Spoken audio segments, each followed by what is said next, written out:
Welcome, everyone, to the deep dive. I want you to picture a scene with me.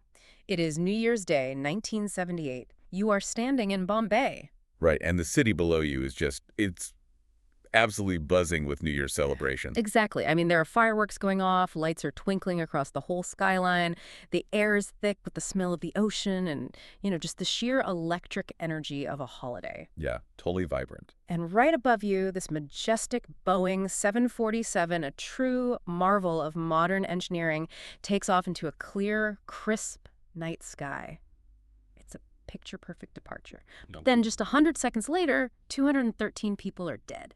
Going from that celebratory holiday atmosphere to a catastrophic tragedy in less than 2 minutes it's a stark, almost incomprehensible contrast to wrap your mind around. It really is, and that's exactly why we're bringing you along on this deep dive today. We've been poring over a really detailed historical account of Air India Flight 855. And we should clarify right up front, our mission today isn't just to recount the timeline of a terrible aviation disaster.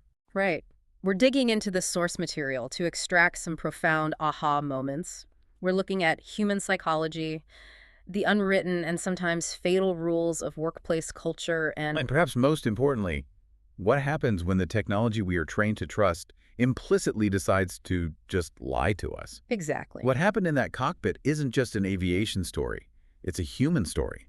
It reveals vulnerabilities we all share, especially when we interact with, complex systems and rigid hierarchies in our own daily lives. So let's set the scene properly by looking at the aircraft itself. This wasn't just any plane. This was the Emperor Ashoka. Air India's very first Boeing 747. Right. 7 years earlier, it had arrived in Bombay to massive fanfare.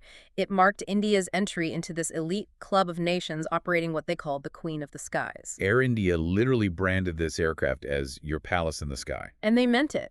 Our sources detail how it had those famous painted arches on the windows, and the upper deck was actually converted into a Maharaja lounge. Rich tapestries, plush seating, luxurious bars. It was built to showcase Indian heritage to the world. And on this specific night, it was carrying 190 passengers and 23 crew members heading for Dubai. It was an absolute symbol of national pride and technological triumph. But to understand how this triumph turned into a tragedy, we have to look closely at the specific geography of Bombay's runway 27. Right, this is a crucial detail from the source. Yeah, so Mumbai's airport sits right next to the coast. When you take off from runway 27, you're heading straight west. Meaning you transition from a brilliantly lit, vibrant city environment to the pitch-black void of the Arabian Sea in, less than a minute? Exactly. 1 second, you have all these visual cues, the city lights, the buildings, the ground eliminating your peripheral vision. And the next, You are staring into a total abyss. and on this specific night, January 1st, the moon was in a waning phase. So the moonlight wasn't even adequate to illuminate the water or the horizon. The pure darkness. You have an immediate, severe lack of visual references outside the cockpit windows. For the pilots, the transition is absolute. They must instantly move their eyes from the window to the instrument panels. In that darkness, those gauges become their entire world. They're completely 100% reliant on their instruments to tell them up from down. Which brings us to the crew. You might be listening to this and thinking, well, maybe they were inexperienced with this kind of departure. But that is the furthest thing from the truth. Yeah, this was practically a dream team. Sitting in the left seat, the commander of the aircraft was 51-year-old Captain Madan Lal Kukar. This man had over 18,000 hours of flight time. To put that in perspective for you, that is more than 2 full years of his life spent actually in the sky. Incredible. And beside him was 43-year-old First Officer Indu Virani. He was a former Indian Air Force wing commander with 4,500 flight hours. And because older 747s required a third pilot to monitor the aircraft systems, they had the flight engineer, 53-year-old Alfred Faria. He joined the airline in 1955. He was Air India's senior-most engineer. So you have 3 highly experienced, incredibly competent professionals. You have a modern, top-of-the-line aircraft, clear weather. And the takeoff itself was completely by the book, perfectly smooth. They accelerate down the runway, the engines roar, and they begin their climb over the coastline. The standard instrument departure for this specific runway required them to make a right turn over the sea to get on their route. So Captain Kukar gently moves the yoke to the right to initiate this turn. Okay, let's unpack this, because to understand what goes wrong next, We need to understand the instrument he was looking at, the attitude indicator. Right, the AI. The source gives a great visual for this. Imagine a screen on the dashboard split into two halves. The top half is blue, representing the sky. And the bottom half is brown, representing the ground. Right, and right in the center is a little symbol representing your airplane.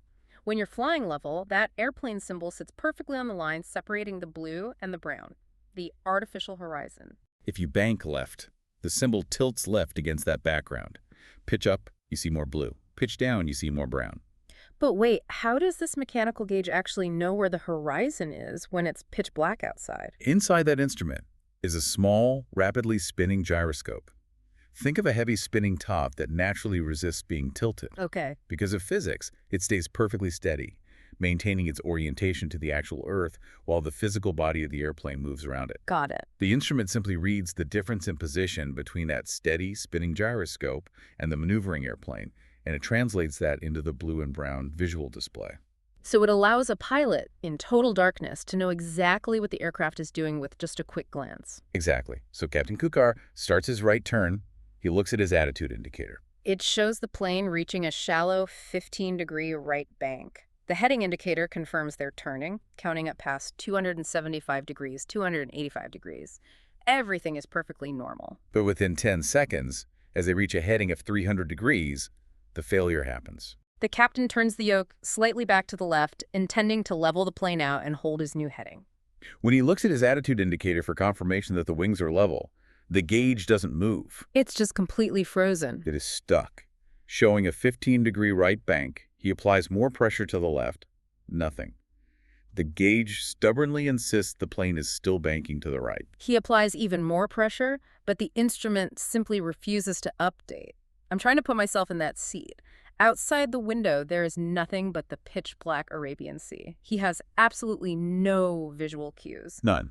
If he's actively turning the yoke to the left, his body must feel the plane banking left-right. Why wouldn't he just trust his own body, his inner ear, over a frozen gauge? Because of a terrifying physiological phenomenon known as spatial disorientation. Yeah. It is one of the most dangerous situations a pilot can ever experience. How did that work? Your inner ear, which controls your balance, is essentially just fluid moving through canals.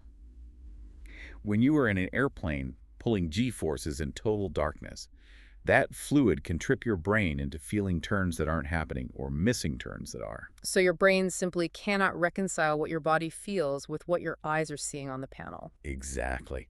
And what's fascinating here is the terrible irony of pilot training. Pilots are drilled endlessly from day one of flight school. Trust your instruments. Ignore what your body feels. Your body will lie to you. Wow. In this moment of crisis, Captain Kukar did exactly what he had been trained to do for over 2 decades. He trusted his instrument. He actively suppressed and ignored his physical senses. He believed the gauge that told him he was banking right, so he kept pushing the yoke further and further left to try and level out. He just didn't know the instrument was lying to him. The profound tragedy of this moment is that the plane had actually returned to wings level perfectly fine seconds earlier. There was nothing physically wrong with the aircraft's ability to fly. But because he kept turning the yoke left, aggressively chasing a frozen, broken gauge, he was actively putting a perfectly healthy airplane into a steep, dangerous left bank. Which brings us to perhaps the most agonizing part of this entire deep dive, the fatal culture of silence. Because in a 747 cockpit, that attitude indicator is so critical that Boeing didn't just put one in there. There are 3 independent lifelines. One directly in front of the captain, one directly in front of the first officer, and a backup unit in the center console. And on this night, 2 of those 3 were working perfectly. Only the captain's indicator had frozen. First Officer Virani's indicator was working flawlessly. He was showing the horrifying truth: the plane was banking dangerously to the left. The central backup indicator was also working, confirming the exact same steep left bank. The vital, life-saving information needed to recover the plane was right there in the room, glowing on the dashboard. But getting that information from the dashboard to the captain's brain required clear, precise communication, and that is exactly what broke down. The source material provides the exact transcripts from the cockpit voice recorder, and it is a chilling read. Amidst the physical confusion of the dark cockpit, Captain Kukar says out loud, "What's happened here, my instruments?" That is the crucial moment. Yeah. That is the opening for the first officer to step in and save the flight. Virani looks at the captain's frozen gauge showing a right bank, then looks at his own gauge showing a rapidly increasing left bank. He needs to be clear, definitive, and urgent. Instead, Varani replies, "Mine has also toppled, looks fine." Mine has also toppled, looks fine. I read that in the source and was completely baffled. What does toppled even mean in this context? Is it broken or is it fine? It's incredibly muddled. Right, so toppling is a very specific mechanical aviation term. The gyroscope we talked about earlier is mounted on gimbals to let it spin freely. Okay. If an aircraft maneuvers too aggressively, banking or pitching past the physical limits of the instrument's casing, the gimbal hits a mechanical stop. The spinning gyroscope violently falls over. It physically topples inside its housing. And when that happens? The instrument screen just tumbles wildly, showing garbage information. First Officer Varani looked at his screen, saw it showing an extreme 30 or 40-degree left bank, and because he couldn't believe a massive 747 was actually banking that steeply, he incorrectly diagnosed that his own instrument must have mechanically toppled. And in a state of spatial disorientation, the human brain grasps for anything that confirms its bias. The captain hears the word toppled from his co-pilot and thinks, aha, my first officer's gauge is broken too. We really are stuck in a right bank. I need to keep turning left. Varani sits there and literally watches his captain's hands turn the yoke further to the left. He looks at his own working screen. He sees 10 degrees of left bank, 20 degrees. 30 degrees. He sees the disaster unfolding in real time. He has to know on some level what is happening. But he doesn't say, I have control. He doesn't physically reach over and take the yoke. Why would a highly trained former Air Force wing commander just sit there and watch a plane fly into the ocean? It comes down to the cockpit culture of 1978. In that era, in that specific corporate and cultural environment, first officers simply did not contradict captains. The hierarchy was just that rigid. Incredibly rigid. You trust your commander, you follow orders, and you stay in your lane. To actively challenge the captain, especially a man with 18,000 hours of experience who was viewed almost like a god in the airline, was practically unthinkable. First Officer Virani stayed silent out of deference and the plane kept turning. I want you, listening to this, to think about your own life for a second. Have you ever sat in a meeting, maybe watched your boss or a senior leader or a highly paid consultant make a clearly catastrophic mistake, but you stayed silent? You bit your tongue because of the title on their door. Or because you thought, well, they've been doing this for 20 years, they must know something I don't. It is a deeply ingrained human instinct to defer to authority, to avoid rocking the boat. In this deep dive, we are seeing the absolute extreme consequence of that instinct. That very relatable human hesitation was fatal. We also can't forget the third man in the cockpit, flight engineer Alfred Faria. He's sitting behind the pilots, facing sideways at his own massive panel of dials. But he has a full view of the entire forward dashboard. He sees the captain's broken gauge, stuck at 15 degrees right. He sees the first officer's working gauge showing an extreme left bank. He sees the backup gauge showing the exact same extreme left bank. The plane is at 2,000 feet, the nose is dropping, the airspeed is increasing. Faria knows he has to stop this. He shouts, "Don't go by that one, don't go by that one." Again, the communication is just too vague. Which one? Don't go by the captains, don't go by the first officers. In a life-or-death crisis with 3 separate gauges showing conflicting information, that one is the most useless phrase imaginable. 2 crew members have spoken up, offering 2 warnings, but delivering 0 clarity. Captain Kukar has absolutely no idea which of the 3 dials in front of him is telling the truth. By the time Faria's words are spoken, they are already past 40 degrees of left bank. It is simply too late. The bank angle hits 50 degrees, then 60 degrees. The aircraft is pushed far past its design limits. The 747 exceeds 100 degrees of bank. Just to be clear on the physics here, 90 degrees of bank means the massive wings of this 747 are pointing straight up at the sky and straight down at the ocean. So at 100 degrees, this massive commercial airliner is actually starting to fly upside down. The aerodynamics completely fall apart. The massive plane is nearly inverted. The nose drops drastically, 10 degrees, 20, 35 degrees down toward the water. Gravity takes over, pulling the hundreds of tons of metal downward, and the airspeed violently surges. The altimeter is just spinning backward 1,500 feet, 1,000 feet, 500. The source notes that in those final seconds, utter chaos erupts in the cabin. The passengers are hit with massive disorienting G-forces, held in only by their fabric seatbelts. Screams fill the air. Up in the cockpit, every single warning alarm the plane has, the overspeed clackers, the ground proximity warnings are screaming at the pilots in the dark. Finally, breaking the deference to authority a few seconds too late, First Officer Varani violently yells out, "Level it! Level it!" Captain Kukar desperately tries to recover. He pulls back on the heavy controls, fighting the aerodynamic forces trying to roll the massive wings level. But physics is unforgiving. There is simply no altitude left to complete the maneuver. The ocean is just 5 seconds away. At exactly 8:13 p.m., just 100 seconds after their wheels gracefully left the runway, Emperor Ashoka impacts the Arabian Sea less than 3 kilometers off the coast of Bandra. All 213 people on board die instantly as the magnificent plane disintegrates into the dark water. It's an overwhelming amount of loss in such a short window of time. You really have to pause and absorb the sheer scale of that tragedy before you can even begin to look at what happened next. It is a profound tragedy. The loss of life sent shockwaves through the country and the aviation industry globally. As with all major aviation disasters, the search and recovery effort quickly transitioned into a massive, highly scrutinized investigation. The cockpit voice recorder and the flight data recorder, the black boxes, were eventually recovered from the seafloor. But the conclusions drawn from the data in those black boxes created a deep, bitter division.